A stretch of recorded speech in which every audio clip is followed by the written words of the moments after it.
2 videos ago, when we covered the Honda CB650R, I mentioned this exact motorcycle by name, as a rival with a lighter frame and more modern suspension, almost as an afterthought.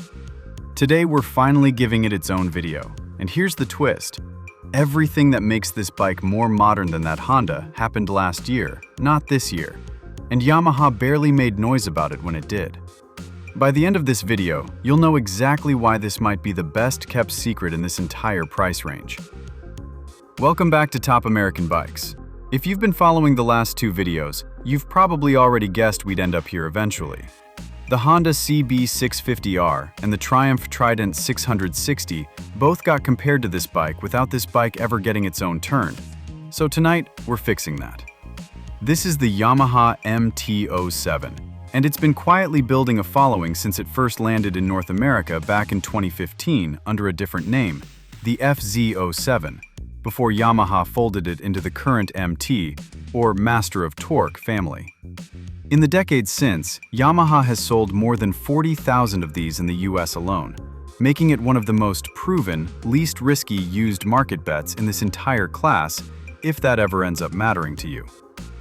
Yamaha pitches this bike at 3 riders at once, someone working their way up from a smaller bike, someone happy staying at exactly this size forever, and an experienced rider downsizing on purpose.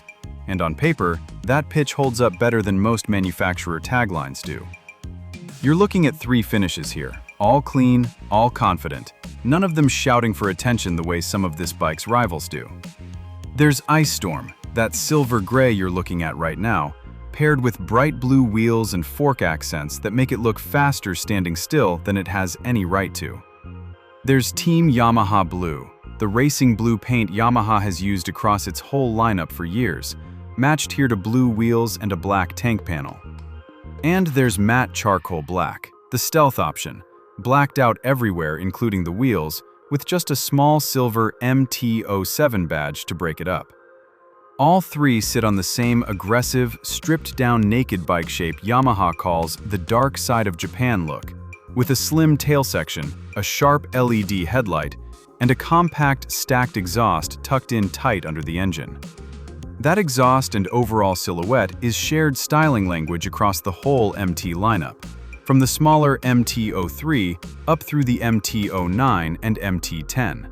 So this bike wears its family resemblance proudly rather than looking like the budget option of the group. Here's the part almost nobody talks about. Last year, this bike went through its biggest redesign since it launched, and none of it carried an asterisk about being a cost-cutting measure. Yamaha swapped the old conventional fork for a proper 41mm inverted KYB fork, the first time this bike has ever had one, and paired it with radially mounted 4-piston front brake calipers, also a first for this model. The frame got roughly 13% stiffer, there's a new swing arm, and the wheels are now lightweight SpinForged aluminum instead of standard cast pieces. Yamaha also finally added a proper ride-by-wire throttle, which unlocks 3 selectable throttle maps and switchable traction control through what Yamaha calls ride control, along with quick select sport and street presets. Yamaha also tuned the intake with what they call acoustic amplifying technology, shaping the ducts and airbox specifically to channel more of that twin-cylinder induction growl back to the rider, and backed the new radial calipers with dual 298mm front discs and a 245mm rear disc, dual-channel ABS standard across the board. The 689 cubic centimeter parallel twin itself carries over essentially unchanged. 73 horsepower at 8,750 revolutions per minute, 50 pound-feet of torque at 6,500, with that distinctive 270-degree crankshaft that gives it an uneven, almost V-twin-like beat instead of a typical parallel twin buzz. Seat height comes in at 31.7 inches, one of the most accessible numbers in this whole comparison. Tank capacity holds 3.7 gallons, and the redesign specifically narrowed the junction between seat and tank so shorter riders can get a foot flatter on the ground, with foot pegs lowered slightly to give taller riders more room too. None of that is new for 2026. All of it just quietly continues into this model year at the exact same $8,599 price Yamaha charged last year, which makes this the cheapest of the three bikes in this little comparison, not the most expensive. Beyond the Honda and the Triumph, this bike also gets cross-shopped constantly against the Kawasaki Z900 and Suzuki's GSX-8 series. So if you're shopping this class, it's worth cross-referencing all of them, not just the two we've already covered. Quick one for the comments. Does it bother you that a bike can get this much better without any real marketing push behind it? Or is that actually part of the appeal, buying the upgrade before everyone else catches on? I'd really like to know how split this comment section ends up being on that one. Now the honest cons. First, 73 horsepower is the least of the three bikes we've covered in this stretch. Both the Honda and the Triumph make about 94, so if outright power is what you're chasing, this isn't the one. Second, it's a two-cylinder engine going up against a four-cylinder Honda and a three-cylinder Triumph. And while the CP2's torque and character are genuinely well-loved, it doesn't have the same high-rev drama either of those two offers, though plenty of riders would call that a fair trade for the low-end torque and easy, predictable delivery this engine is known for.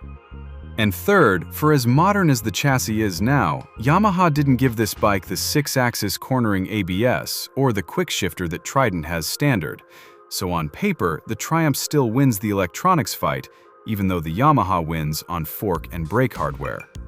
Adaptive cruise control isn't offered at any price on this bike, and neither is a quick shifter, so if you want to shift clutchless the way you can on the Trident, you'll be adding that aftermarket or living without it. So here's the buy or skip. Buy this one if the newest fork, the newest brakes, and the lightest curb weight of these three bikes for the least money sounds like the smart move it actually is. Or if you'd rather have a torquey, characterful twin than an inline four or a triple.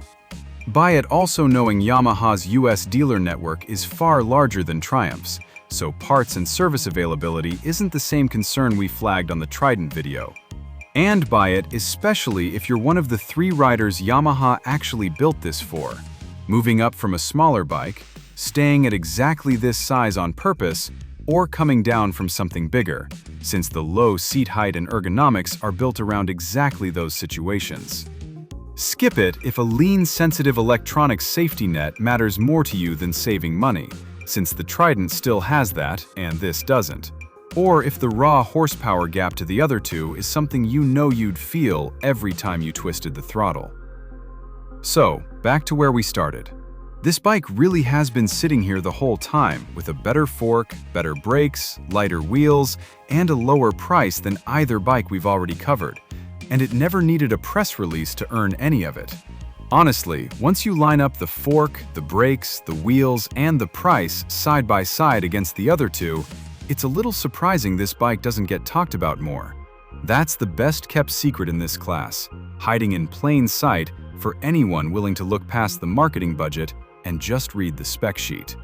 That's the Yamaha MT-07. Buy or skip. Now you know exactly where it lands.